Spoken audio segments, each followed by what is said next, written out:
বাবজি আমার ভাইরা, দয়ার নবী মায়ার নবী রহমাতান লিল আলামিন আপনার জানো হুজরাখানাতে বসে আছেন। শুভ সাদিক হয়েছে, সকাল হয়ে গিয়েছে। একজন বাবা নারী, একজন মহিলা মানুষ আমার নবীর দরবারে হাউমাউ করে কেঁদে কেঁদে চলে আসলো। নবী মুস্তাফা সাল্লাল্লাহু আলাইহি ওয়াসাল্লাম দেখলেন মহিলা কাঁদতেছে। আমার নবী বলেন, মহিলা উম্মে ফাজাল কাঁদো কেন রে? তোমার কেন চোখে তুমি পানি আমাকে বললো? উম্মে ফাজাল দয়ার নবীকে বলছেন, ইয়া রাসূলুল্লাহ, ইয়া হাবিবাল্লাহ, নবী গো আজকে শুনুন, আমি রাত্রিতে বিছানাতে শুয়েছিলাম, এমন সময়তে আমি যেন স্বপ্ন দর্শন করলাম। আমার মনে হলো হুজুর আপনার শরীরের একটা অংশ যেন কেটে কেটে আমার যেন কোলে চলে আসলো, আমার কাছে যেন উপস্থিত হয়ে গেল। নবী গো আমি থাকতে পারলাম না, চিন্তা করলাম দয়ার নবী মায়ার নবী রাহমাতাল লিল আলামিনের অংশ শরীরের কেন কাটা? আমার নবী মুস্তাফা নূরানি বাদান, এই নূরানি বাদান কেন আমার কাছে এসেছে? আমি চিন্তা করে থাকতে পারিনি। আমি আপনার দরবারে এসে উপস্থিত। হুজুর গো এই স্বপ্ন কেন আমি দেখলাম একটু আমারে বলুন। নবী আমার বলতে আরম্ভ করলেন, উম্মে ফাজাল আর কাঁদতে হবে না, চোখের পানি ফেলিও না রে। তুমি যেই স্বপ্নখানা দর্শন করেছ, এই স্বপ্নখানা কোনো খারাপ স্বপ্ন নয়, এটা একটা ভালো স্বপ্ন। উম্মে ফাজাল বলে, হুজুর আমি আপনার শরীর থেকে আজকে যেন একটা অংশ কেটে চলে আসতে দেখতেছি, এটা খারাপ না হয়ে আর কি হতে পারে বলুন? আল্লাহর হাবিব বলেন, ওই উম্মে ফাজাল তুমি যেটা দর্শন করেছো সেটা হলো বাস্তব। উম্মে ফাজাল গো আমার বেটি খাতুনে জান্নাত হযরতে ফাতিমা রাদিয়াল্লাহু তাআলা আনহা, উনার কোলে আল্লাহ পাক রব্বে কায়নাত একটা যেন নূরানি সন্তান আল্লাহ পাক একটা নিয়ামত দান করেছে। ওইটা অন্য কেউ নয়, ওটা হলো আমার ছোট নওয়াসা ইমামে হুসাইন। আর ইমাম হুসাইন যখন মা ফাতিমার কোলে আসবে, মা ফাতিমার উদর থেকে পৃথিবীতে জন্ম নেবে, ওই সময়তে আমার আল্লাহ তোমার কোলে হুসাইনকে দেখতে চায়। এই কারণে আল্লাহ পাক আমার অংশ তোমাকে কোলে স্বপ্নে দেখিয়েছে। এর মানে হলো ওগো উম্মে ফাজাল, আমার হুসাইন যখন পৃথিবীতে আবির্ভাব হয়ে যাবে, আমার পৃথিবীতে যখন জন্ম নিয়ে নেবে, উম্মে ফাজাল রে তুলে নেবে। আর এটা তোমরা জেনে তুমি জেনে রাখো, এটা অন্য কেউ নয়, অন্য কিছু নয়, ওটা হলো আনা মিন হুসাইন, আমার হতে হুসাইন। জোরে বলি সুবহানাল্লাহ। এ দয়ার নবী মায়ার নবী যেমনই বলে, উম্মে ফাজাল বাবা একটু যেন হলো সান্ত্বনা পেল। আল্লাহ তাহলে স্বপ্ন আমার খারাপ নাই, ভালোই স্বপ্ন হয়েছে। এবার উনি জানো ছোটে ছোটে আমার মা ফাতিমা রাদিয়াল্লাহু তাআলা আনহার কাছে গিয়া আমার হুসাইনকে দেখেছে, কোলে তুলে নিয়ে এ গালে চুমা দেয়, ও গালে চুমা দেয়, কতই না আনন্দ পায়। আমার হুসাইনকে নিয়ে বাবা জড়িয়ে জড়িয়ে ধরে, আমার হুসাইনকে নিয়ে আনন্দিত আত্মহারা হয়েছে। দয়ার নবী মায়ার নবী গেলেন, আমার নবী হুসাইনের কাছে যাওয়ার পরে কোলে তুলে নিয়ে আনন্দ করতে লাগলেন। আপনার জানো শুধু তাই নয়, হুসাইনের কাছে আপনার যাওয়ার পরে নবী আমার জানো জিহ্বা থেকে আপনার জানো ঠোঁট মোবারক থেকে একটু জানো থুত মোবারক নিয়ে হুসাইনের এই জিহ্বাতে লাগায়া দেয়। নবীজি একবার যদি বা হাসে গো, আর একবার যেন মনটা খারাপ হয়ে যায়, একবার যদি হাসে আর একবার মনটা খারাপ হয়ে যায়। নবীর দিকে তাকায়া তাকায়া দেখে উম্মে ফাজাল বলেছিল, মা ফাতিমা জিজ্ঞাসা করেছিল, ইয়া রাসূলুল্লাহ, ইয়া হাবিবাল্লাহ, নবী গো আপনি একদিকে আপনার যেন চোখের পানি ফলায়া, আপনার যেন চোখের পানিতে টলমল করে, অপর দিকে নবী আপনি যেন হাসিছিল, আমি বুঝতে পারি না। নবী মুস্তাফা মা জানো বলছেন, ফাতিমা রে এই কথা তুমি আমারে আর জিজ্ঞাসা করিও না। উম্মে ফাজাল বলে, হুজুর স্বপ্নের কথা তাড়াতাড়ি বলেছেন, আনন্দের সহিত বলেছেন, আর আজকে কেন আপনি বলছেন না বলুন? আল্লাহর হাবিব উনি বললেন কথাটা আর জিজ্ঞাসা করিও না, এই কথাটা তোমাদের পরে বলিয়ে দেব। তার মানেটা কি? আমার হোসাইন যে দুনিয়াতে আসলো আর হোসাইন দুনিয়া ছাড়বে, আসতে গিয়ে কত মানুষ আমার হোসাইনকে পেয়ে আনন্দিত হলো, হোসাইনকে পেয়ে কত না খুশি হলো। নবী আমার যেন বলছেন আপনার যেন মনে মনে আর একদিকে তাকায়া দেখলে বোঝা যায় আমার হোসাইন দুনিয়া ছেড়ে যখন যাবে সারা দুনিয়ার মুসলমানেরা কান্না করবে। এই কারণে নবী জানতে পেরে যেন বলে না আমার হোসাইনকে নিয়ে ফাতেমা আনন্দ করে, হযরতে আলী আনন্দ করে, উম্মে ফাজাল আনন্দ করে, উম্মে সালমা আনন্দ করে, নবী মুস্তাফা আনন্দ করলে মনটা সময় সময় খারাপ হয়ে যাচ্ছে। আদাস যারা আনন্দ করেছিল হযরতে হাসানের দিকে তাকায়া দেখো, হযরতে হাসান আপনার জানো ছোট ভাইকে দেখে সেও যেন আনন্দিত হয়েছে, সবার মুখেই তো আপনার যেন হাসি ফুটেছে। নবী মুস্তাফার দিকে তাকায় কেমন কেমন লাগে মুসলমান। নবী চিন্তা করেন আল্লাহ আমার ফাতেমাকে এমন একটা সন্তান তুমি দান করেছো যারা হবে জান্নাতের সরদার, আবার দুনিয়ার বুকে তুমি শহীদ করে দিবে। শুধু তাই নয় আমার হোসাইন হবে দুনিয়াতে শহীদে আজম। পৃথিবীতে যতগুলো শহীদ আছে সবার চাইতে বড় শহীদ যদি কেউ হয় তার নামটা হলো হযরতে ইমামে হুসাইন। নবী আমার এই কথা বলে আপনার যেন চলে গেল, সবার মনের মধ্যে লেগে গেল আমার নবীজির এই দুটো বাক্য, এই দুটো চেহারা কেন দেখা গেল। একবার হাসানের দিকে তাকায়া দেখে, একবার হুসাইনের দিকে তাকায়া দেখে, দুটো ছেলের দিকে তাকায়া সবার চেহারাটা বাবা মেল করতে আরম্ভ করলো, চেহারাটা আপনার যেন মিলিয়ে দেখতে আরম্ভ করলো। বিরাদারান ইসলাম হুসাইনকে যেমন আপনারা দেখতে একদিকে মনে হতো আমার নবীর মতো, হাসান রাদিয়াল্লাহু তাআলা আনহু কার একদিকে দেখলেও মনে হতো আমার নবীর মতো চেহারা। চলে গেলেন, একদিন কাটলো, দুই দিন কাটলো, বিরাদার ইসলাম নবী মুস্তাফা আমার নিয়া কোলে নাই বুকে নাই হাসে খেলে সব দিকে বাবা ঠিক আছে, কোনো অসুবিধা নাই। বিরাদার ইসলাম নবী মুস্তাফার কাছেও বাবা একটা নবীর বেটা ছিল, নবীর 7টা সন্তান, 4টে হলো কন্যা আর 3টে হলো পুত্র, 4টে হলো কন্যা 3টে হলো পুত্র। এই 4টে কন্যার সবাই কাহিনী জীবনে জানে, আর 3টা বেটা তারা ছোট কালেই দুনিয়া ছেড়েছেন। তার কারণ হলো নবীর বেটারা যদি দুনিয়ার বুকে বেঁচে থাকতো কেউ না কেউ বলতো নবীর বেটাও নবী হবে। এখন পীরের বেটা অনেক পীর হচ্ছে না, পীর হলেই ওর বেটাও পীর হয়ে গেল। তো এই যুগে যদি হয় তো সেই যুগে তো নবীর বেটাকে অনেকে নবী বলে দেবে, তাই না? এর জন্য আল্লাহ ছোটতেই নিয়ে নিয়েছেন ওনাদের। তো মুসলমান আল্লাহর নবী মুস্তাফা সাল্লাল্লাহু আলাইহি ওয়াসাল্লাম এই জাং মোবারকে 2 জনকে নিয়ে খেলাত করছেন, একদিকে নবীর এক বেটা, অপরদিকে নওয়াসা ইমামে হুসাইন। বেটাকে অন্য কেউ নয়, মারিয়া কিবতিয়ার ছেলে ইব্রাহিম। খুব সুন্দর, নানারা দেখবেন নাতিকে খুব ভালোবাসে, এটা বাস্তব।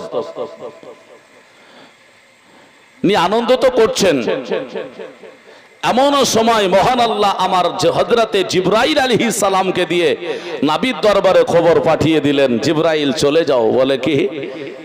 নবী যে আনন্দটা করতেছে বর্তমান, যে 2 জনকে নিয়ে খুশি মানাচ্ছে, এর মধ্যে একজনকে আমি আল্লাহ চাই, সেটা নবী যেন অনুমতি দেয়, নবীর অনুমতিতে। জিবরাইল সালাম আসলেন, নবীকে বলছেন হুজুর যেই 2টো সন্তান নিয়ে আপনি খেলাধুলা করছেন, আনন্দ করছেন, তার মধ্যে একজনকে আল্লাহ পাক রব্বে কায়নাত চাই, আর একজন কারবালার প্রান্তরে শহীদ হবে, সেটা আপনি কাকে দিতে চান? এখন একজনকে লাগবে আর কারবালার প্রান্তরে একজনকে লাগবে। মুসলমান আপনি অবাক হয়ে যাবেন। নবী আমার চিন্তা করেন, একটা সময় হুসাইনকে নিয়ে সবাই আনন্দ করেছে, আনন্দ করার বহু মানুষ ছিল। আর এই সন্তানটা আমার, এ যদি চলে যায় দুঃখ আমি পাবো, মারিয়া কিবতিয়া পাবে। আর হুসাইন যদি চলে যায় দুঃখ আমি পাবো, আমার বেটি পাবে, জামাই পাবে। এগুলো শুধু তাই নয়, গোটা বংশের সবাই দুঃখে দুঃখিত হবে।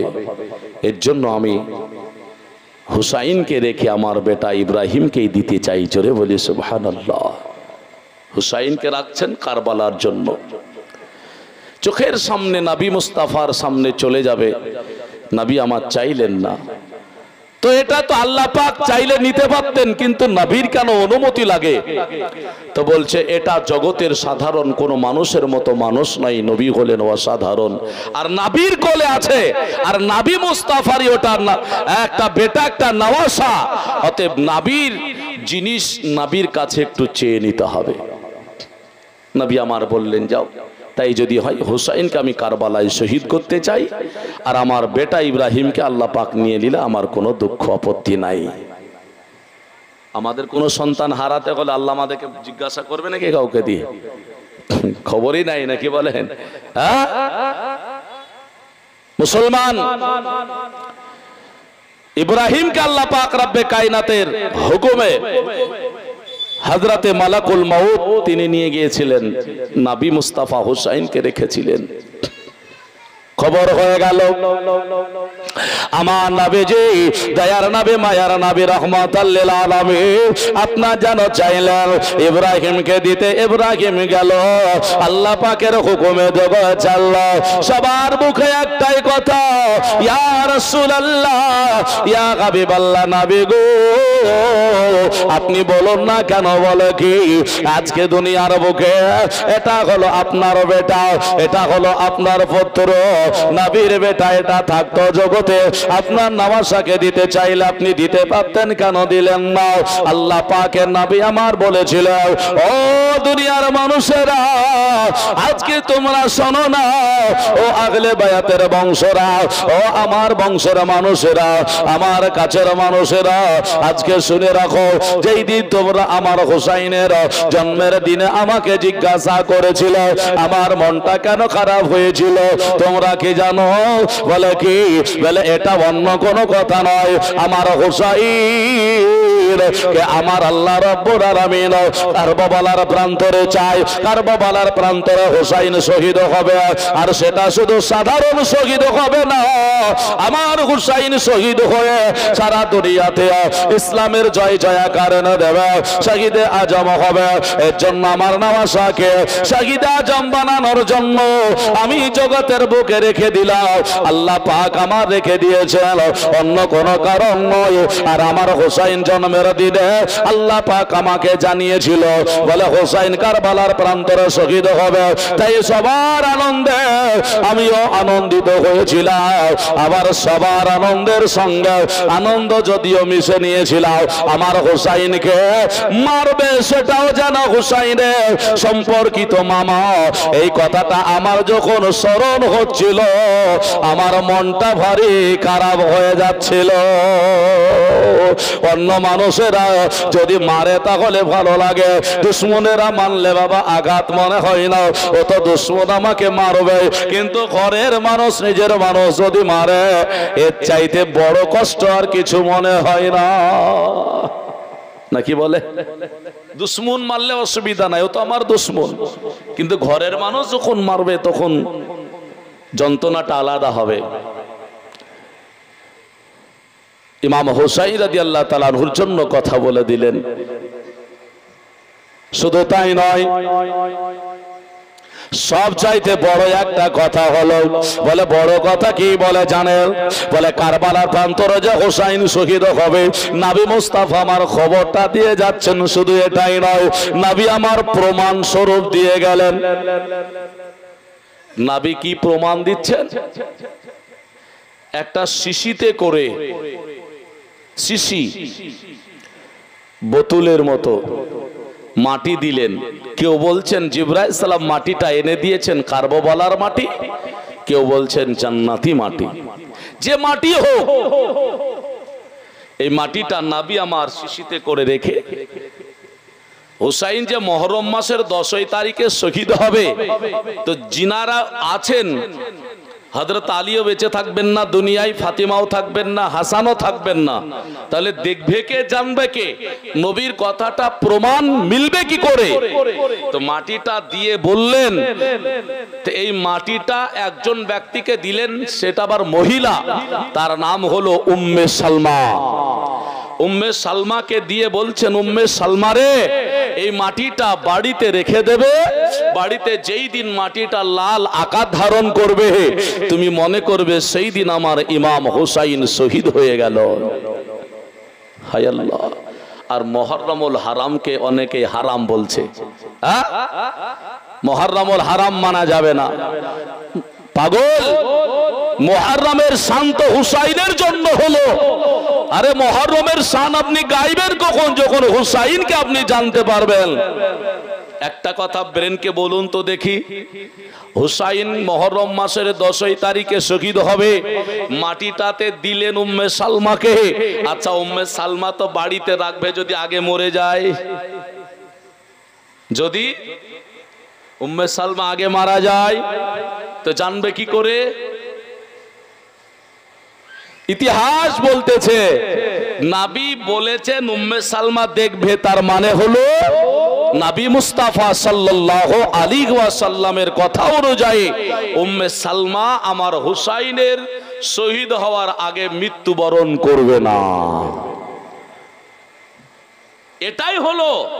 আচ্ছা বলেন, এটা কি ভবিষ্যৎবাণী নয়? উম্মে সালমার মৃত্যু হবে না, নবী কি জানতে পারলেন না? পারলেন না। আপনি সব বলছেন কোরআন খুঁজুন, কোরআন খুঁজুন, সব জিনিস কোরআন খুঁজলে হবে?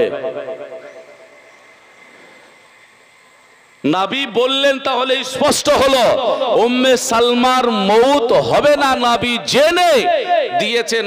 আর ইমাম হুসাইন যেদিন শহীদ হয়েছিলেন সেই দিন উম্মে সালমা শিশির দিকে লক্ষ্য করে দেখেছিলেন মাটিটা লাল আকার নিয়েছিল, তার মানে উনার মৃত্যুবরণ হয়েছিল না। আচ্ছা বলেন তো, যে কোনো ওলামা যে কোনো পন্থীর হোক না কেন, একবার বলুক না যে মৃত্যুটা হবে, এটা বলে দেখ কবে হবে, কোন মাসে হবে, বলতে পারবে? সম্ভব আছে না।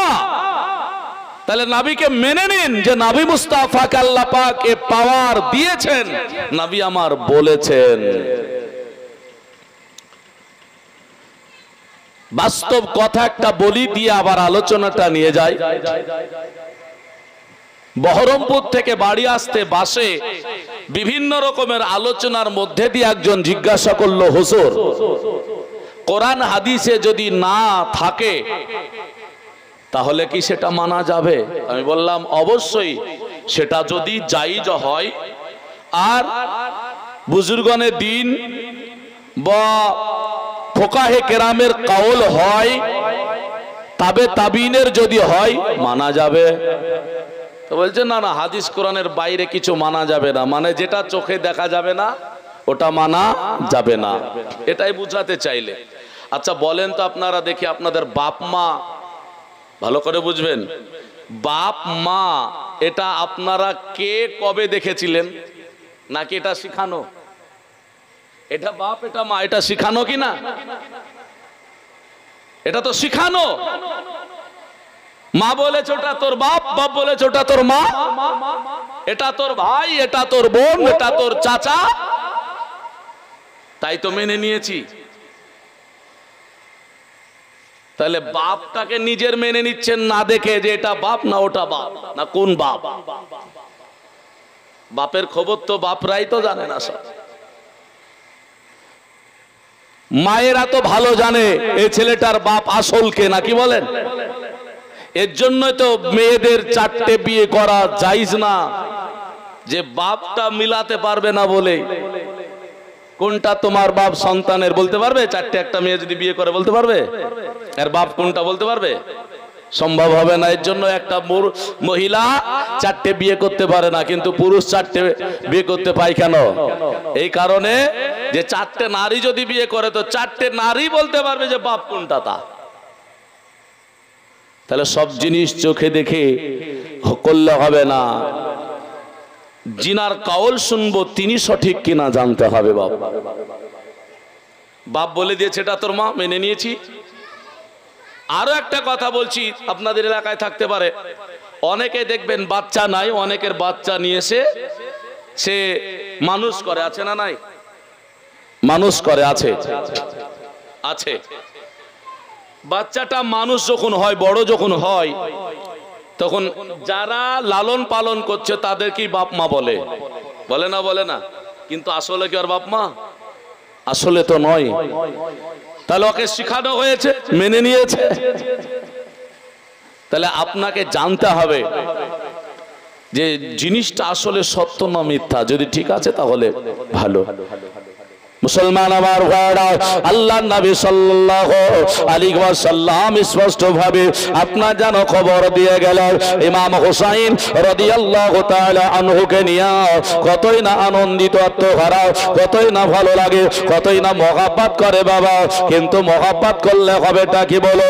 যে হুসাইন রাদিয়াল্লাহু তাআলা আনহুকে নিয়ে তো আনন্দিত হয়, ওই ইমাম হুসাইন রাদিয়াল্লাহু তাআলা আনহু আমার নবীর সঙ্গে ওটা বসা চলাফেরা যখনই করে না কেন, নবীর কাছে সব সময় আপনার যেন বাইনা ধরেই থাকে, নবীর কাছে এটা ওটা চাইতেই থাকে। আল্লাহ নবী আমার কিছু কিছু জিনিস আল্লাহর কাছ থেকে চেয়ে দিতেন, আল্লাহ আমার কাছে যেগুলো নয় সেইগুলো আল্লাহ তুমি তাদের পূরণ করে দিও। কেননা যার প্রশংসা আল্লাহ তুমি করেছো, যার মহব্বত আল্লাহ তুমি করতে বলেছ, তারা জিন্দেগিতে কোনোদিন যেন কখনো দুঃখ না পায়। হায়রে মুসলমানেরা, দয়ার নবী খোদার কাছে এই দোয়া করেছিলেন, আল্লাহ আমার নামাজ দুইটা কখনো যেন দুঃখ না পায়, কখনো যেন ব্যথা না পায়, কখনো যেন আঘাত না পেয়ে যায়। কিন্তু সন্তান কত মহব্বতের জিনিস, এমনও ভালোবাসার সন্তানদেরকে, এমনও ভালোবাসার হাসান আর হুসাইন রাদিয়াল্লাহু তাআলা আনহুমাকে, দুই সন্তানকে শুধুমাত্র নবীর মহব্বতের জন্য বাবা আল্লাহ আল্লাহ সেটাকেও আপনার অন্য কোথাও রাখতে হয়েছিল। আলোচনাটা যাই বুঝতে পারবে। হাসান আর হুসাইন রাদিয়াল্লাহু তাআলা আনহু দুটো ভাই এমন ভাবে চলাফেরা করতেন, বড় ভাই ছোট ভাইকে কোনোদিন আপনার যেন খারাপ ভাষায় কথা বলতেন না, ছোট জন বড়কে কোনোদিন খারাপ কথাই বলতেন না। এইরকম ভাবে চলতো বাবা। কখনো হযরতে ওমর রাদিয়াল্লাহু তাআলা আনহুর বেটা সঙ্গী হয়ে যেত, যার নাম হলো আব্দুল্লাহ, সেও সঙ্গী হয়ে আপনার খেলাধুলা করত।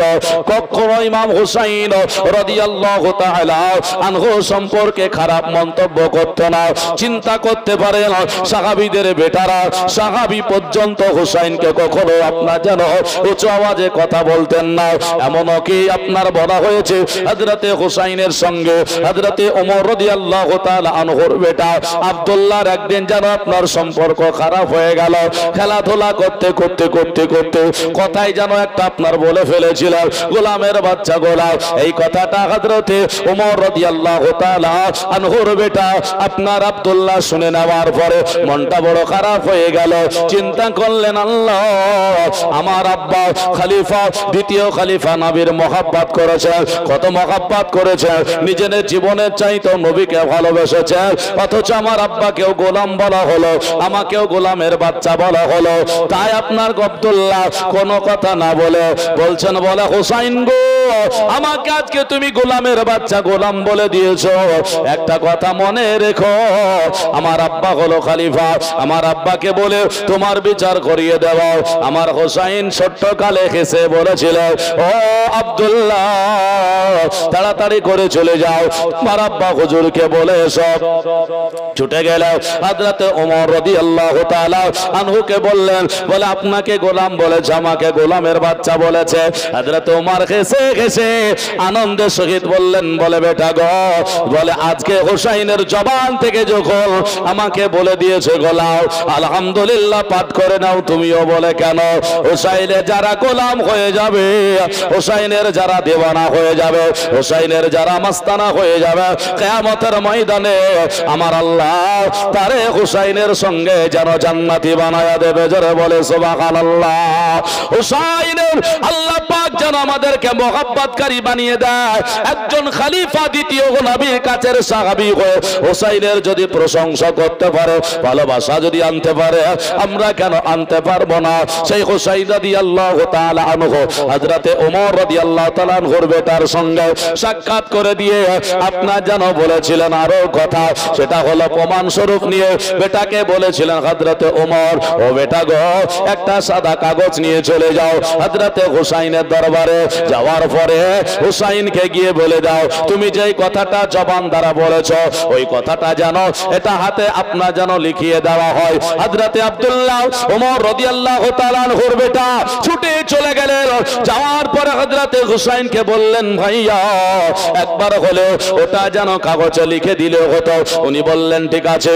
সঙ্গে সঙ্গে হোসাইন রাদিয়াল্লাহু তাআলা আনহু উনি আপনার যেন লিখে দিলেন। কাগজটা নিয়ে আব্বা হুজুরকে দিয়ে দিলেন। হযরতে ওমর বেটার কাছ থেকে নিয়ে আপনার যেন রেখে দিলেন। চুমা খেতে আরম্ভ করলেন আর বললেন, ওরে বেটা শোনো শোনো, এই কাগজটাকে তুমি কোথাও ফেলে দেবে না, এই কাগজটাকে তুমি কোথাও হারিয়ে দেবে না। আমি হযরতে ওমর, আল্লাহ পাক রব্বুল আলামিনের নবী আমারে জান্নাতের সার্টিফিকেট দিয়েছে, আমার জন্য আল্লাহ পাক জাহান্নাম হারাম করে দিয়েছে।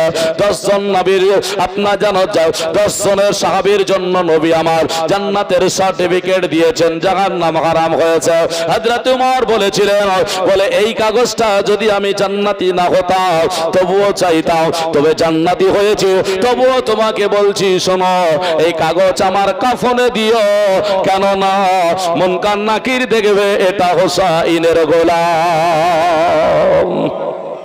বন্ধু আমার ভাইরা, হযরতে ওমর রাদিয়াল্লাহু তাআলা আনহুর মুহাব্বত করার তরিকা দেখুন, ভালোবাসার তরিকা দেখুন। বিরাদান ইসলাম, আজকে আমরা হোসাইন রাদিয়াল্লাহু তাআলা আনহুর নামটা সঠিকভাবে জানি না, সঠিকভাবে বুঝি না বাবা।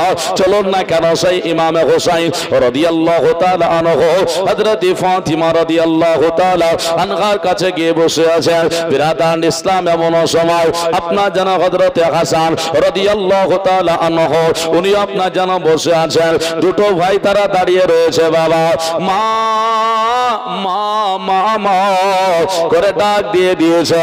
হযরতে ফাতিমা উনি আপনার যেন ঘর থেকে বেরিয়ে আসলেন। আসার পরে বললেন, বলে বেটা কেন আমাকে ডাক দিচ্ছ? বলে মা আমি বড় ক্ষুধার্ত। হযরতে হাসানও বললেন, আমি বড় ক্ষুধার্ত, কয়েকদিন ধরে খেতে পাই নাই, বোকা হয়ে আছি মা, বাড়িতে যদি একটা রুটি থাকে আমাদেরকে দাও না কেন, কখন করব?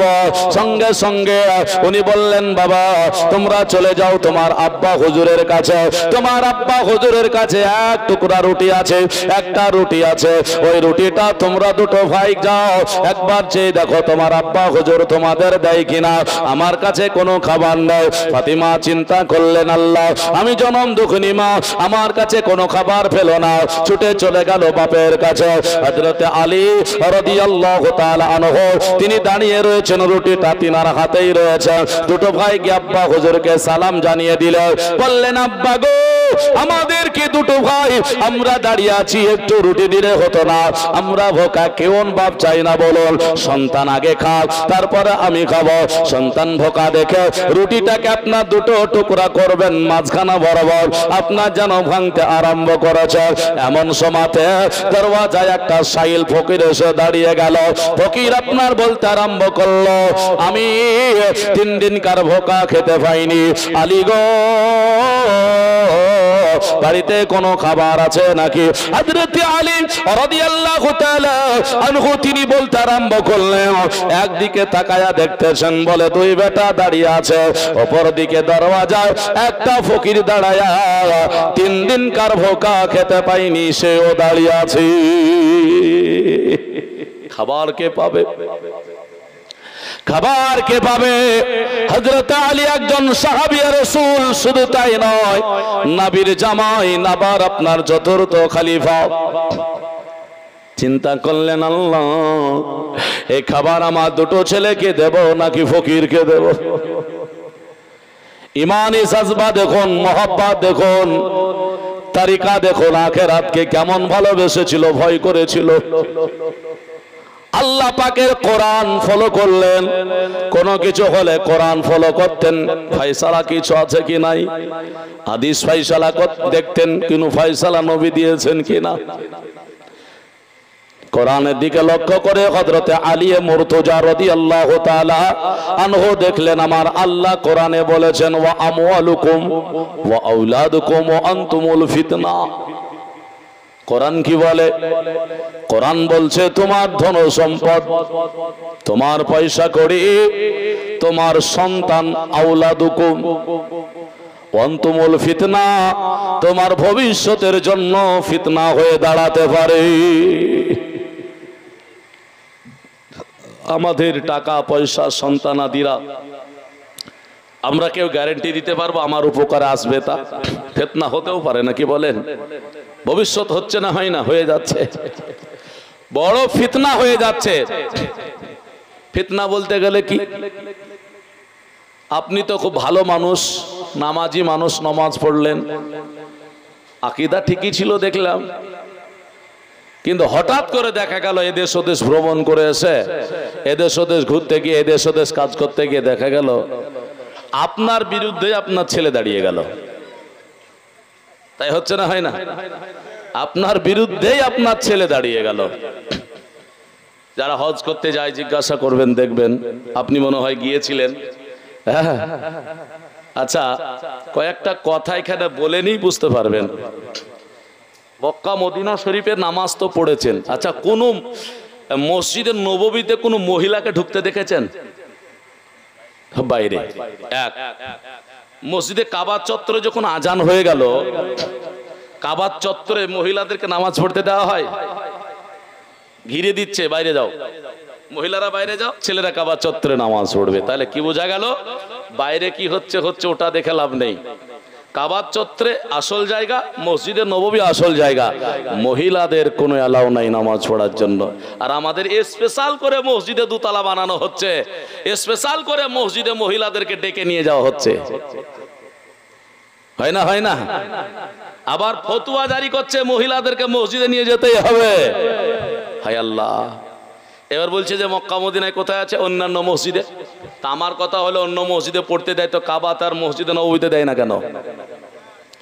আর অন্য মসজিদেও দেখবেন, মসজিদে আয়েশাতে দেখেছি, আপনারাও দেখবেন, যারা কাজে গিয়েছে ওদেরকেও দেখবেন, জিজ্ঞাসা করবেন, পুরুষদের জন্য মসজিদ মসজিদই আছে, তো মহিলাদেরকে তো নামাজ পড়ার একটা জায়গা দিতে হবে নাকি? ওদেরকে তো একটা নামাজ পড়ার জায়গা দিতে হবে, ওরাও তো গিয়েছে। হ্যাঁ, সব আলাদা। তো মসজিদে আয়েশাও হলো আলাদা, মানে দেওয়ালের সঙ্গেই, কিন্তু ওদিকে আলাদা করে রাখা আছে। মসজিদে আলাদা মেয়েরা ঢুকছে, ছেলে মেয়ে এক জায়গায় নাই। আবার কোথায়? মিকত, মসজিদে সোনাহারি,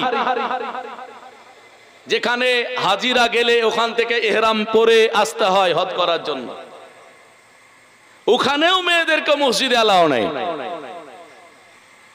তো যেই জায়গাগুলো ইহরাম বেঁধে হজ করতে যায়, ওই মসজিদগুলো মহিলাদের এলাও নেই। আর এরা স্পেশাল করে বানিয়ে নিয়ে চলে যাচ্ছে, এসে ফতোয়া দিচ্ছে, হচ্ছে মসজিদে নিয়ে যেতে হবে। আর একটা কথা বলছি, নামাজ পড়েছেন, বহু মানুষই নামাজ পড়ছে। আচ্ছা বলেন, মহব্বতের সহিত এখানে যেভাবে নামাজ পড়েন, ওখানে মহব্বতে নামাজ হচ্ছে? হ্যাঁ, সালাম ফিরা হলো তো হলো, বুট জুতা পাই দিয়ে আছে, কে রাস্তার জুতা পাই দিয়ে আছে, ও জুতা পাই দিয়ে দাঁড়িয়ে গেল, সালাম ফিরা হলো আর নাই, জুতা পাই দিয়ে নামাজ পড়ছে। তারিকা দেখুন, আমাদের দিকে হলে নতুন বলবে। আমি যখন দেখলাম প্রথম জুম্মা গিয়ে, কাবার কাছে গিয়ে জুম্মা পড়ছি প্রথম, যেটা রমজান মাসে, জিজ্ঞাসা করলাম আজ জুম্মার নামাজ এরকম কেন হলো? তো বলছে এটা রমজান মাসে কখনো কখনো হয়, তো কয়েকটা কাজ করা ছেলেকে জিজ্ঞাসা করলাম, বলছে আমরা 2 বছর, কে বলছে 3 বছর আছি, এরকম নামাজ আজকেই দেখলাম। তো নামাজ কিরকম হলো? প্রথম রাকাতেই সূরা ফাতিহা হলো, প্রথম রাকাতেই সূরা ফাতিহা হলো, তারপরে একটা একটা করে 3টে সূরা পড়া হলো, দিয়ে 1 রাকাত নামাজ হলো। আচ্ছা, প্রথম রাকাতে সূরা ফাতিহার পর 3টে সূরা পড়া হয়? একটা সূরা পড়ে নাকি? হ্যাঁ, কিন্তু 3টে সূরা পড়লো, তারপরে 1 রাকাত সমাপ্ত হলো। ওরা বলছে এটা রমজান মাসে হয়, কিন্তু আজকে জুম্মাতে হলো। কখনো রমজান মাসে কোন ইমাম 1 দিন পড়ে। আর মসজিদে নববীতে কি হয়েছে, ওখানকার সব জিনিস নিবেন তো, এগুলো তো নিতে হবে নাকি? জুম্মার আজান, জুম্মার যখন নামাজ হবে তো খুতবা, দ্বিতীয় প্রথম খুতবা হয়ে গেল, প্রথম খুতবা হওয়ার পরে হাত তুলে মুনাজাত হলো, প্রথম খুতবা হওয়ার পরে মুনাজাত হলো, তারপরে দ্বিতীয় খুতবা হলো। আমাদের প্রথম খুতবার পরে মুনাজাত হয় নাকি? ওখানে হলো যে, তো ওখানে একটা ইমাম নাই, 2-3টে ইমাম আছে, বুঝেছেন? কণ্ঠ শুনলেই বোঝা যাবে, নামাজ পড়েছেন কণ্ঠ শুনলেই বোঝা যাবে একটা ইমাম নয়, একা দক্তে হয়তো একটা ইমাম আসছে, নামাজ পড়াচ্ছেন, হ্যাঁ না?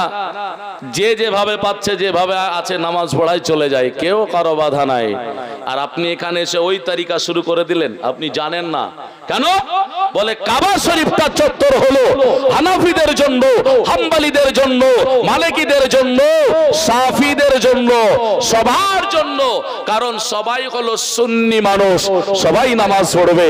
এখানে যখন আপনি চলে আসবেন, তখন আপনি যদি হানাফি হন তো হানাফির মতো নামাজ পড়ুন, আপনি যদি সাফি হন তো সাফির মতো করে সাফি জায়গায় নামাজ পড়ুন, আপনি যদি হাম্বলি হন হাম্বলির মতো করে নামাজ পড়ুন। কিন্তু এক জায়গায় এসে খিচড়ি পাকিয়ে দেবেন, এটা তো হবে না। ওখানেই দেখবেন যারা স্থানীয় লোক তারা সব রকম করে নামাজ পড়ে না, স্থানীয় মতেই নামাজ পড়ে। তরিকা আছে, ঠিক আছে, তরিকাতে নামাজ পড়ে, কিন্তু স্থানীয় যে তরিকা আছে সেই তরিকায় নামাজ পড়ে। আর এখানে এসে বলছে ওই তরিকাও আমার, এই তরিকাও আমার, ও তরিকাও আমার, সবটাই আমার। বলে সবটাই ওর, তাহলে আলাদা কিছু আর নাই না, এটা বললে হয়? এর জন্যই ফিতনা হচ্ছে। হযরত ইমামে হুসাইন রাদিয়াল্লাহু তাআলা আনহুর দিকে, চেহারার দিকে তাকাচ্ছেন, হাসানের দিকে, চেহারার দিকে তাকাচ্ছেন। হযরত আলী চিন্তা করছেন, আল্লাহ বহু দেখেছি। বলে কি? বলে একদিকে তাকায়া দেখলাম নূহ নবীর বেটা নৌকায় উঠলো না, সেও ধ্বংস হয়ে গেল। আদম পয়গম্বরের বেটা আকলেমাকে নিয়ে আপনার যেন ঝগড়া করে বিবাহ করতে গিয়ে সেও আপনার যেন হাবিল কাবিল, 2 ভাইয়ের মধ্যে ঝগড়ায় শুরু হলো, নবীর বেটা ধ্বংস হয়ে গেল। মুসলমান শুধু তাই নয়, আপনি ইতিহাস পড়ে দেখুন, আজকে মুহররমুল হারাম মাসে সেই দিনের লক্ষ্য করে দেখছেন, এবং হযরতে আবু বকর সিদ্দিক রাদিয়াল্লাহু তাআলা আনহুর দিকে তাকিয়ে দেখলেন, ওনারই বেটা আব্দুর রহমান নবীর বিপক্ষে তলোয়ার ধরেছিল, পরক্ষণে যদিও বা ইসলাম এনেছিল।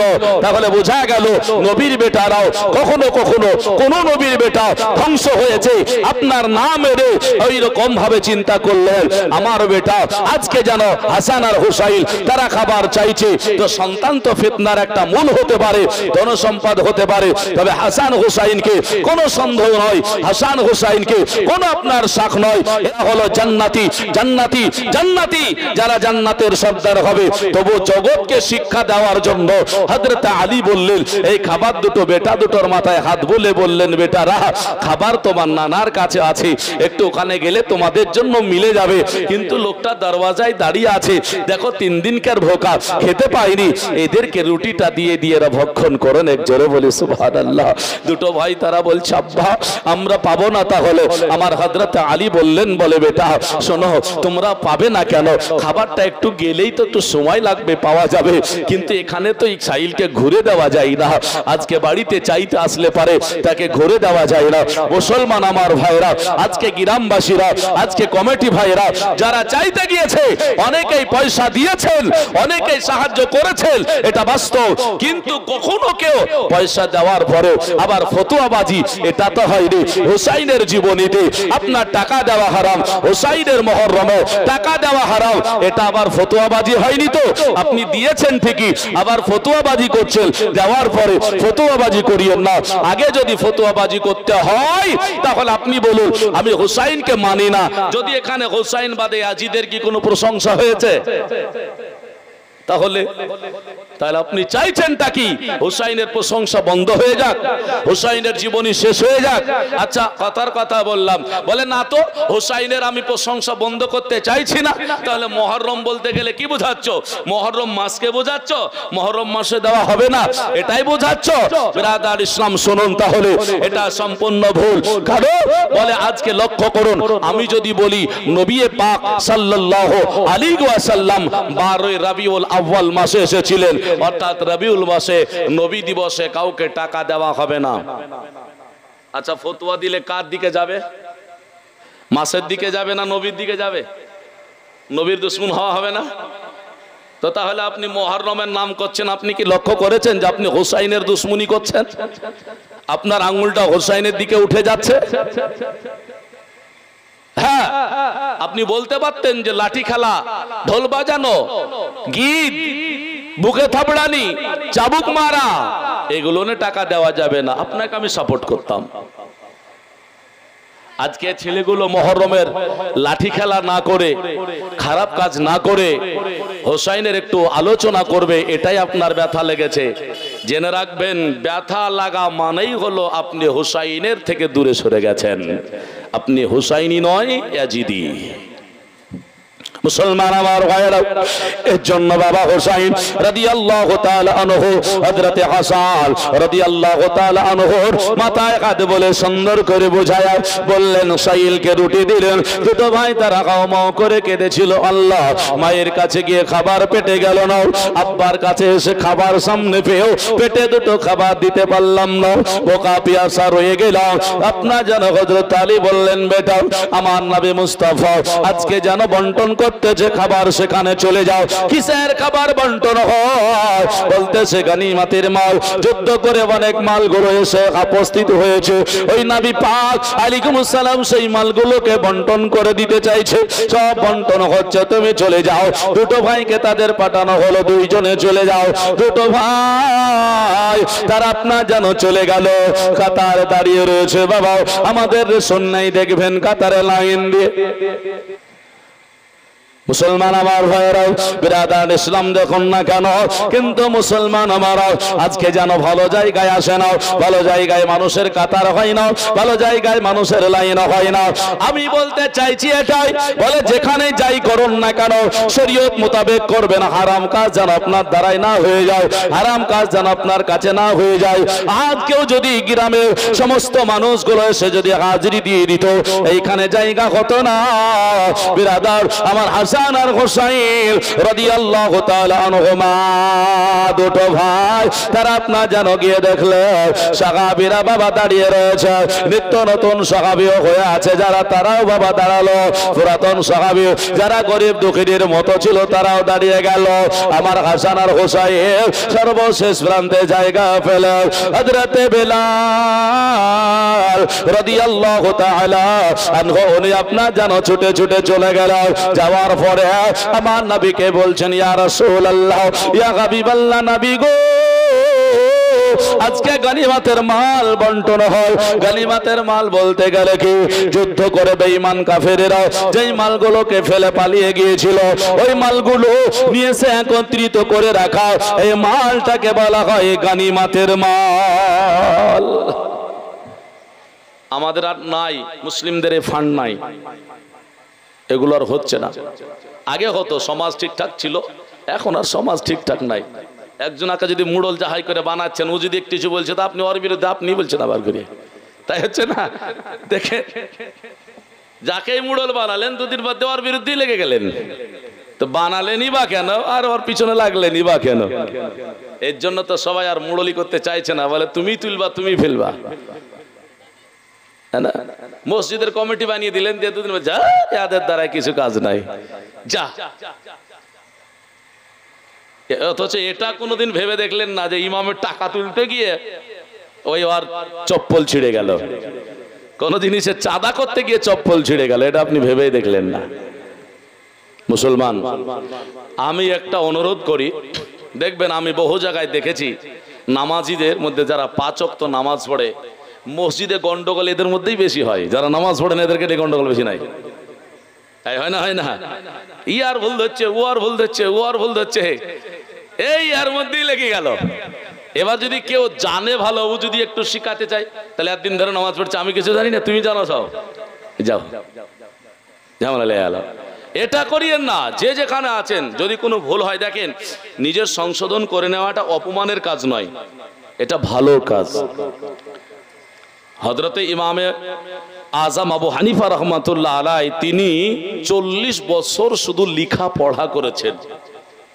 তাহলে 40 বছর বয়সে উনি পড়ছেন, তাহলে উনি তো ভাবতে পারতেন আমি এত বয়সে পড়বো কেন, নাকি? তাহলে জ্ঞান মরা পর্যন্ত অর্জন করা যায়। তো যাই হোক, সেটা আমি অনুরোধ করব কখনোই নিজেদের মধ্যে দ্বন্দ্ব করিয়েন না। নবীকে বলছেন হুজুর গনিমতের মালগুলো বন্টন হচ্ছে, সাহাবীরা দাঁড়িয়ে আছে, তা আপনার হাসান আর হুসাইন চলে এসেছে। নাই বললেন তাই নাকি? বলে কেন? ক্ষুধার্ত, পিপাসিত, খাবার পাইনি, খাবারের জন্য।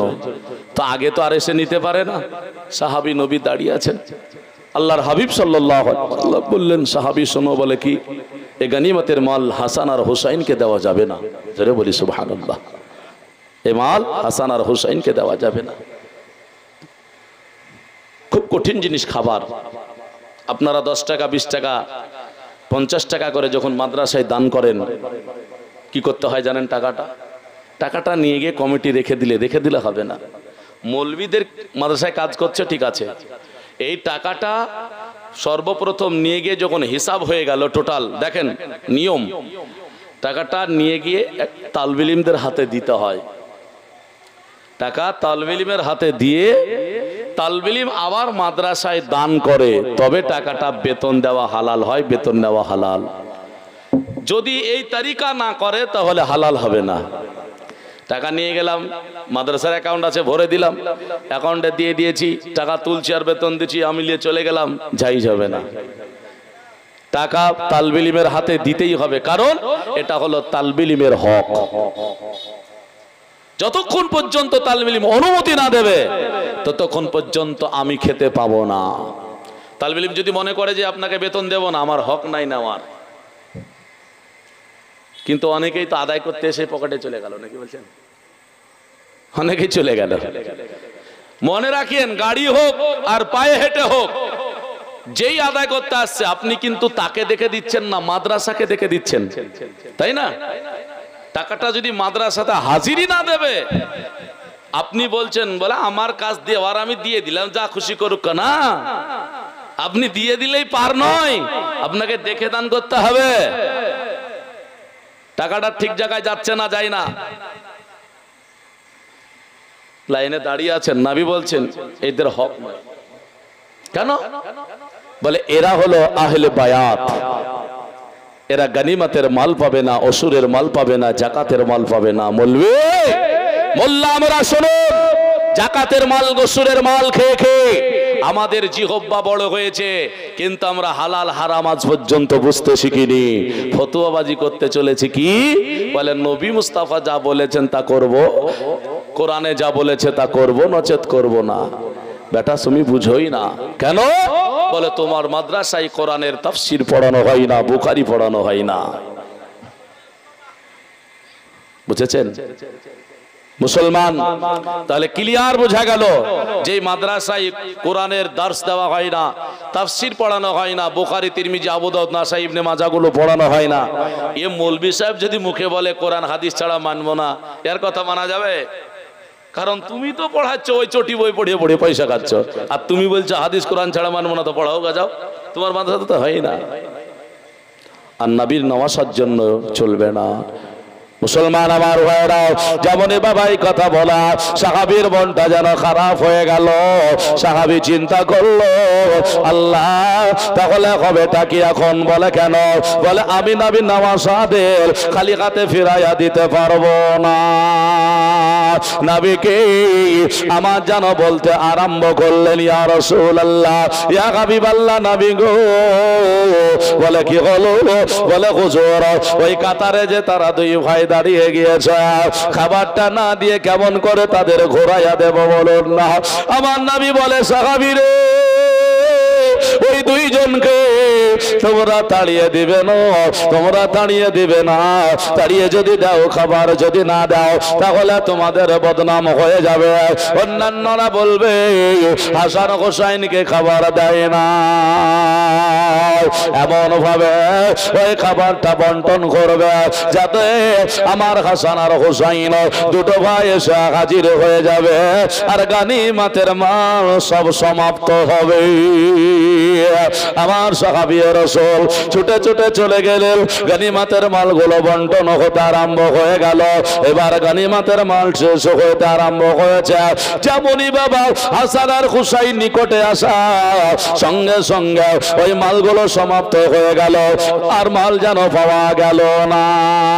হাসান আর হুসাইন তিনারা দুই ভাই বললেন, ওগো আল্লাহর নবীর সাহাবীরা, আমাদের জন্য কই খাবার হলো না, আমাদেরকে খাবার দাও, আমরা পিয়াসা ভোকা ক্ষুধার্ত, খাবার খেতে পাই না।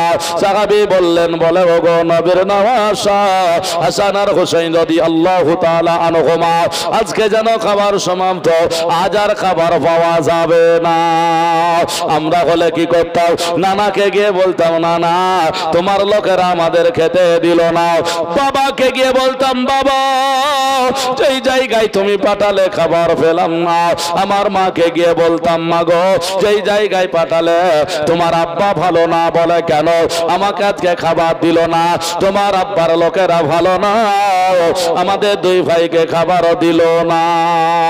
কিন্তু নবীর নওয়াসা তিনারা ওই কথা না বলে চিন্তা করলে, বলে আব্বাকে গিয়ে বললে আব্বা বড় দুঃখ পাবে। মা ওই মাকে গিয়ে যদি বলি মা বড় দুঃখ হয়ে যাবে। এর জন্য বাবা মাকে বলা হলো না, বাবা মাকে আপনার বললো না, নানাকে বললো না। দুটো ভাই তারা আপোষে আপনার যেন মাসওয়ারা করতে আরম্ভ করলো, পরামর্শ করতে আরম্ভ করলো। পরামর্শ করে তারা বললো, চলো কোনো একটা নিরালা জায়গায় চলে যাব, আমার মহান রব্বুল আলামিন ওই আল্লাহ তাবারক তাআলার কাছে কেঁদে কেঁদে আমাদের খোদার তোর কথা জানায়া দেব। এ দুটো ভাইরা কানতে কানতে বাবা চোখের পানি ফেলাইয়া আর বাড়ির দিকে রাস্তা না ধরে পাহাড়ের দিকে রাস্তা ধরে দিয়েছে বাবা। মুসলমান আমার ভাইরা, পাহাড় এটাকে ছোট করে মনে নিলে হবে না, পাহাড়টাকে ছোট মনে করিয়েন না। বলে কেন? বলে যে উঠেছে পাহাড়ে সেই জানে বাবা 2 ঘন্টা 2.5 ঘন্টা সময় লাগছে। এখন তো ধাপি হয়েছে, পোটা হয়েছে, রাস্তা গাড়ি উঠা ব্যবস্থা চলছে। সেই সময় না কোনো ধাপ করা ছিল, কিন্তু নবী আমার ওই পাহাড়ে সাইড কেটে কেটে উঠেছেন, কত কষ্ট হয়েছে। কিন্তু আজকে যদি বলায় ওঠা যায়, ওই রাস্তা ছাড়া দ্বিতীয় রাস্তায় আপনার ওঠার কোনো ক্ষমতা নাই। পারবে? কেউ পারবে না পাহাড়ে উঠতে। কিন্তু নবী মুস্তাফা উঠেছেন, মা খাদিজাতুল কুবরা রাদিয়াল্লাহু তাআলা আনহা তিনি উঠেছেন। খাদিজাতুল কুবরা এরকম করে চাদর নিয়ে মাজায় বেঁধে দিতেন, হ্যাঁ না? কেন জানেন? মাজায় যেন লেগে না যায়, উঠতে অসুবিধা হবে বলে। পাহাড়ের কিনারায় বাবা হাসান আর হুসাইন চলে যেতে আরম্ভ করলেন। যাওয়ার পরে ওই পাহাড়ের কাছে গিয়ে আল্লাহর কাছে কাঁদছেন মওলা। দুটো ভাই তারা জমিনে গড়ে দেয়, দুটো ভাই তারা খোদার কাছে কাঁদে, মাবুদ আল্লাহ গো খাবার পেলাম না, ভোকা পিয়াসা, আল্লাহ তুমি আমাদেরকে সবর দাও, আল্লাহ তুমি আমাদেরকে ধৈর্য ধারণ করাও, আমাদের খাবার তুমি আল্লাহ মিলিয়ে দিও। এইভাবে কান্নাকাটি করতে আরম্ভ করে। বলে কয়দিন ধরে কেঁদেছিল? বলে 3 দিন সময় লেগেছিল। 2 দিন কান্না করা পার হয়েছে, 3 দিন হয়ে গেল। দয়ার নবী আমার চিন্তা করলেন, আল্লাহ একদিন হলো, 2 দিন হলো, আমার নওয়াসা গিয়েছে আর আসে না, মনে হয় রাগ করে গিয়েছে, আমার বাড়িতে আর আসছে না। নবী আমার নিজে মনে করলে আমি যাই আর দেখে আসি। না না থাকতে না পেরে দুটো নামাশাকে দেখার জন্য জান্নাত রানী মা ফাতিমা রাদিয়াল্লাহু তাআলা আনহার বাড়িতে গিয়ে হাজির হয়ে গেলেন। ডাক দিলেন, বলে বেটি ফাতিমা। ফাতিমা বলে, যেমনই বাবা ডাকা হয়ে গেল, ফাতিমা উনি আপনার যেন ছুটে ছুটে আসলো। আব্বা হুজুর বলে সালাম দিলে, আব্বার কদম বসে করলেন। বাবা ফাতিমা এসে আপনার যেন ডাকছেন, আব্বা গো আপনি একা এসেছেন? বলে হ্যাঁ। বলে আমার বেটা দুটো কোথায় বলুন না কেন, আমার বেটা গুলো কই? নবী আমার বলছেন, ফাতিমা তোমার বেটা আমার কাছে তো 3 দিন পূর্বে গিয়েছিল। বলে হ্যাঁ। বলে আর বাড়ি ফিরেনি? বলে না। নবী বলছেন, বলে শোনো, তোমার বেটা যখন ওই খাবার নিতে গিয়েছিল তাদের জন্য খাবার চলবে না, এটাই সাহাবীদের বলেছিলাম। সাহাবীদের কাছে খাবার না পাওয়াতে আজকে তো মনে করছি তোমার বাড়িতে এসেছে। বলে আসেনি? বলে না। ফাতেমা বলে, আমি মনে করলাম 3 দিন আপনার বাড়িতেই রয়েছে, ফেরত আসলো না। আর দয়ার নবী উনি মনে করেন বলে বাড়ি চলে গিয়েছে আর আসলো না। চিন্তা করে দেখা গেল আমার হাসান আর হোসাইন কোনো বাড়িতেই বলে নাই। কোথায় গেল? কেমনে গেল বাবা? কোথায় যেন আছে? দয়ার নবী মায়ার নবী রহমাতাল লিল আলামিন উনি আপনার যেন বললেন, ফাতেমা চিন্তা করো না রে বেটি, আমি তাদের 2 ভাইকে দেখতেছি। আল্লাহর নবী এই বলে সাহাবীদেরকে ডাকলেন। সাহাবীরা উঠে আপনার যেন আবু বকর এসে হাজির হয়ে গেল। হযরতে ওমর, উসমান ও আলী রাদিয়াল্লাহু তাআলা আনহু অন্যান্য সাহাবীরা এসে উপস্থিত। লব্বাইকা ইয়া রাসূলুল্লাহ। কাবার কাছে গিয়ে বাবা হাজিরি দিতে হয় কি বলে? লব্বাইক আল্লাহুম্মা লব্বাইক লা শারীকা লাক লব্বাইক। হাজিরা বলছে না? বলে না। আর নবীর রওজার কাছে গিয়ে হাজিরি দিতে হয় কি বলে? লব্বাইকা ইয়া রাসূলুল্লাহ বলে। কাবার কাছে গিয়ে হাজিরি দিলেন, নবীর কাছে গিয়েও হাজিরি দিতে হবে। হুজুর উপস্থিত হয়েছি, হুজুর ভুলভ্রান্তি যদি কিছু হয় ক্ষমার দৃষ্টিতে দর্শন করবেন। মুসলমান মুখে দাড়ি নাই, নবীর রওজার কাছে গিয়ে হাউমাউ করে হাজার হাজার মানুষ কাঁদছে। আর এখান থেকে কিছু মানুষগুলো বসে বসে বলছে, নবীর রওজায় গেলে হজ হবে না, নবীর রওজায় গেলে হজ হবে না। শুনুন, নবী হলেন ঈমানের অংশ। আপনি যদি মদিনায় না যান, একটা হাদিস আছে রাসূল আমার বলেছেন, মান জারা আল কবরি ওয়াজিবাত লাহু শাফাআতি। রাসূল বলেছেন যে আমার কবরটা ঈমানি হালাতে জিয়ারত করলো, কিয়ামতের ময়দানে আমি তার শাফাআত করব। জোরে বলি সুবহানাল্লাহ। মুসলমান, এর জন্য আপনাকে ওখানে যেতে হবে। ওখানকার যারা কাজ করে ওদেরকে জিজ্ঞাসা করবেন, ওরা বলে আরে মানুষকে গিয়ে আমাকে নিজে বলছে মদিনার মসজিদে নববীর কাছে আমাদের বালিরঘাট পাহাড়পুরের একটা ছেলে থাকে, আমাকে বলছে মৌলভী সাহেব আপনারা বার্তাগুলো দিয়েন তো। বলে কি? মানুষ এই যে চলে যাচ্ছে দার্জিলিং, গ্যাংটং আর কোথায় কোথায় এখানে ওখানে ঘুরে বেড়াচ্ছে, দেখা যাচ্ছে ও 3-4-5 বছর ঘুরে আর 1 লাখ টাকা ফুরে যাচ্ছে। যায় না ফ্যামিলি নিয়ে ঘুরে আসছে, ফুরে যাচ্ছে। তো বলবেন ওদেরকে যেন ওখানে ঘুরতে না গিয়ে ওরা যেন এখানে ঘুরতে আসে। তাহলে কি হবে? অন্তত ঈমান আমল তাজা হয়ে যাবে, নবীর শাফাআতটা কিয়ামতের ময়দানে পাওয়া যাবে। বাবা রাসূল বলেছেন এটা হবেই হবে। সাহাবীদেরকে ডাকলেন, উপস্থিত। লব্বাইকা ইয়া রাসূলুল্লাহ বলে হাজির দিলেন। হুজুর উপস্থিত বলুন। বলে ঘটনা হলো হাসান আর হুসাইন রাদিয়াল্লাহু তাআলা আনহুমা 2 ভাইকে তাদের পাওয়া যায় না। কেন? পিপাসায় ক্ষুধার্ত কাতর হয়েছে। নবী বললেন চলো। চলে যাচ্ছেন, কাফেলা আছে, ডাকছেন, এই শোনো কি হলো? বলে এদিকে কোনো 2 বাচ্চা দেখেছো? হ্যাঁ 2 বাচ্চা তারা কাঁদছিল দেখলেন।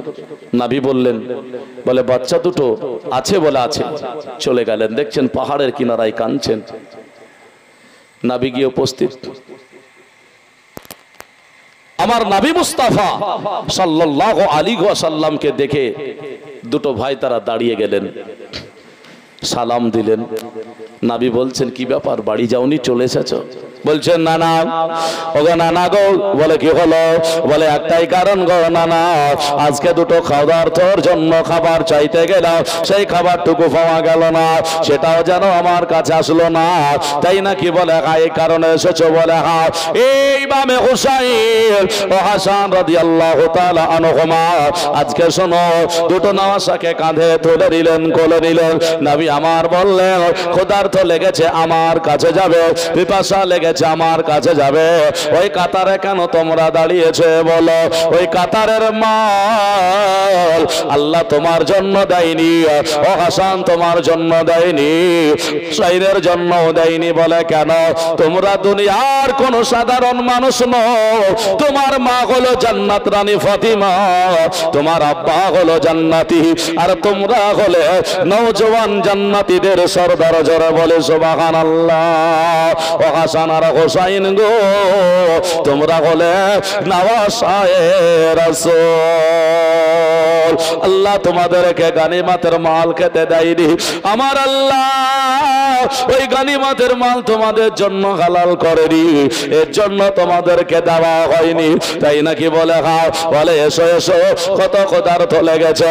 নবী আমার জিহ্বা খানা বের করে দিয়া হুসাইনকে বলে হুসাইন গো, একবার তোমার ঠোঁট দুটো আমার জিহ্বা মোবারকে লাগায়া দাও। হুসাইন যেমনই বাবা লাগিয়েছে, আমার নবী বলেন চুষতে আরম্ভ করো, যেমনই বাবা চুষে। হুসাইনকে বলে পিপাসা দূর হলো, ক্ষুধার্ত নিবারণ হলো, 1 মিনিটও লাগলো না। হুসাইন বলে না না, আমার ক্ষুধার্ত আর পিপাসা দুটোই যেন দূর হয়ে গেল। আইরে নবী, নবীর কাছে বাবা কি না পাওয়া যায়? নবীর কাছে যদি নিতে পারেন তাহলে ভালো, সারা জিন্দেগি নবী নবী করব। আর নবী যদি উম্মতি বলে স্বীকার না করে, সবটাই যেন বেকার হয়ে যাবে। এর জন্য বাবা কোন জিনিস যখন কোন কাজ করবে, যাতে করে আপনি যেন নবীর কাছ থেকে ছিটকে না যান। ভাইয়েরা আমার, মুসলমানেরা, ও দরদিরা, এর জন্য কোরআন থেকে বলেছিলাম আমার আল্লাহ আমার হাসান ও হুসাইনের প্রশংসা করার জন্য স্বয়ং আল্লাহ কোরআনে আদেশ করেছে। আল্লাহুম্মা সাল্লি আলা মাওলানা মুহাম্মাদ ওয়া আলা আলি সাইয়্যিদিনা মাওলানা মুহাম্মাদ সাল্লি আলা মুহাম্মাদিন মোহাম্মদ হরদম জবান সে নিকালো পাক নামে মোহাম্মদ হরদম জবান সে নিকালো শফিআনা মোহাম্মদ সাল্লাল্লাহু তাআলা আলাইহি ওয়াসাল্লাম। বাবজি আমার ভাইরা গো, ও দরদিরা, নবী প্রেমিকেরা, হুসাইনের দেওয়ানারা, আজকে মনে রাখবেন আর একটা কথা আপনাদেরকে আমি স্মরণ করে দিতে চাই। নবী পাক আলাইহিস সালাম যখন বলেছেন আমি হতে হুসাইন আর হুসাইন হতে আমি, আমার নবী মুস্তাফার সাহাবীরা বলেছে হাসান আর হুসাইন দুটো ভাই, তারা যখন দাঁড়িয়ে থাকতো, আমার হাসান রাদিয়াল্লাহু তাআলা আনহুর যদি এই কোমর থেকে অপর দিকে তাকানো যেত, মনে হতো আমার নবী মুস্তাফা দাঁড়িয়ে আছে। আর হুসাইন যখন দাঁড়িয়ে থাকতেন বাবা, এই নিচের দিকে বাবা যখন তাকানো হতো, বলতো মনে হয় নবী দাঁড়িয়ে আছে, মানে নবীর চেহারা দুটো ভাই তারা ভাগ করে নিয়েছে। এমনও দুইজন সাহাবী, কি বলে সাহাবীর দুইজন বেটা নবীর নওয়াসা, তারা আপনার জানো জান্নাতি ফুল, তাদের নামটা রাখতে গিয়েও আমার আল্লাহ জান্নাত থেকে বাছাই করে দিয়েছেন। ইনাদের আগে আর আগে কোন নাম হাসান আর হুসাইন ছিল না। হাসান আর হুসাইন প্রত্যেকটা গ্রামে মুসলমানের গেলে পাওয়া যাবে, হাসান না হলে হুসাইন আছেই আছে। নাকি নাই? কিন্তু ইয়াজিদ পাওয়া যাবে না। পাওয়া যাবে? তাই বলে একবার হারিয়ে গেছে তা নয়, ইয়াজিদ আছে।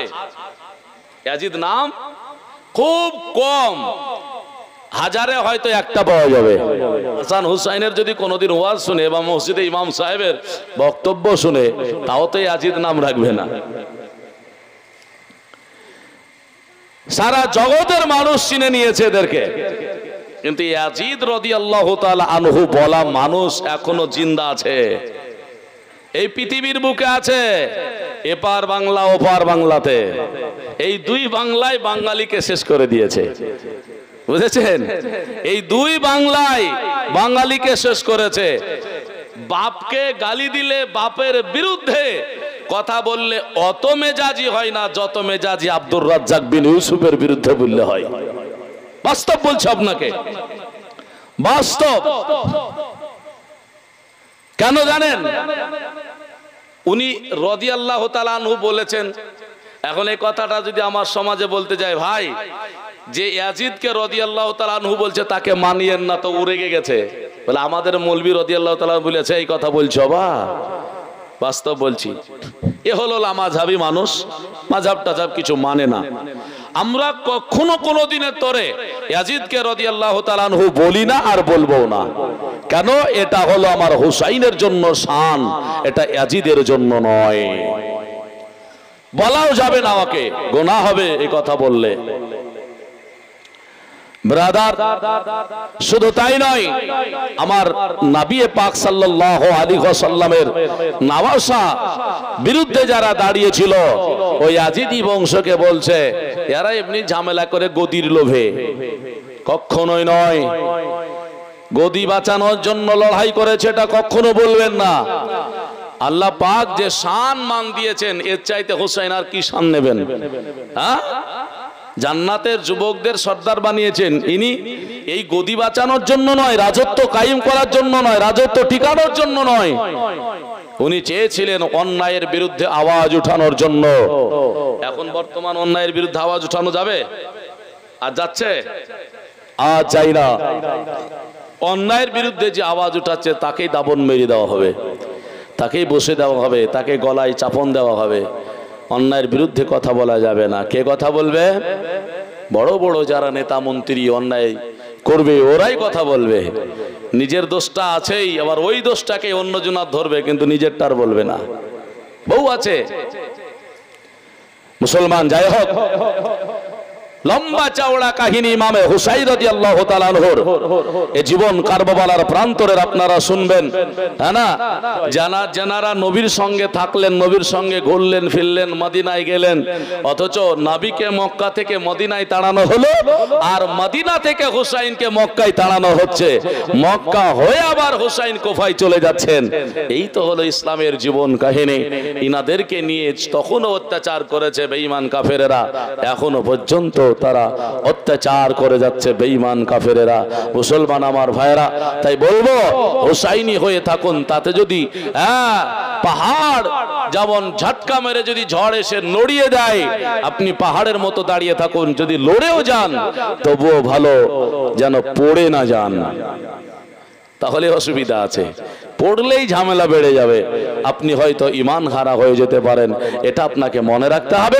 চলুন দুটো শের বলে আলোচনা একটু নিয়ে চলে যাব হুসাইন রাদিয়াল্লাহু তাআলা আনহু। আর একটু একবার দুরূদ পড়ে আল্লাহুম্মা সাল্লি আলা মাওলানা মুহাম্মাদ ওয়া আলা আলি সাইয়্যিদিনা সাল্লি আলা মুহাম্মাদিন মুহাম্মাদ আমাদের মন বলে, নবী নবী আমার জান বলে, নবী নবী আমার প্রাণ বলে, নবী নবী। তাই তো দুই নয়নে ভাসে মদিনা ছবি, তাই তো দুই নয়নে ভাসে মদিনার ছবি। আমাদের মন বলে নবী নবী আমার জান বলে নবী নবী ইয়া রাসূলুল্লাহ নারা তাকবীর নারা রিসালাত মাসলাকে আলা হযরত উলামা আহলে সুন্নাত যাই হোক হুজুর চলে এসেছেন তাই না হযরত মাওলানা মোহাম্মদ ইজারুল হক নূরি হাবিবি আপনাদের কাছে উপস্থিত হুজুরের আলোচনা শুনবেন আমি অন্তত নাতে রসুলটা পড়ে শেষের দিকে চলে যাব অনেক কাহিনী আপনারা শুনবেন ব্রাদার কবি আমার বলছেন ইয়া রাসূলুল্লাহ ইয়া হাবিবাল্লাহ আপনি যে সাইয়্যিদুল আম্বিয়া ও গো নবী আপনি যে সাইয়্যিদুল আম্বিয়া স্বয়ং করে পাঠাইলেন কিবরিয়া গো স্বয়ং করে পাঠাইলেন কিবরিয়া আর দেখাইতে এলে ধরায় আল্লাহর কোরআনের বাণী আমাদের মন বলে নবী নবী আমার জান বলে নবী নবী আমার প্রাণ বলে নবী নবী ইয়া রাসূলুল্লাহ ইয়া হাবিবাল্লাহ আপনি যে রাহমাতুল লিল আলামিন গো নবী আপনি যে রাহমাতুল লিল আলামিন নবী আপনি উম্মতের জামিন গো নবী আপনি উম্মতের জামিন আর দেখাই তো এলে দিয়ে ধরাই আল্লাহর কোরআনের বাণী আমাদের মন বলে নবী নবী আমার জান বলে নবী নবী আমার প্রাণ বলে নবী নবী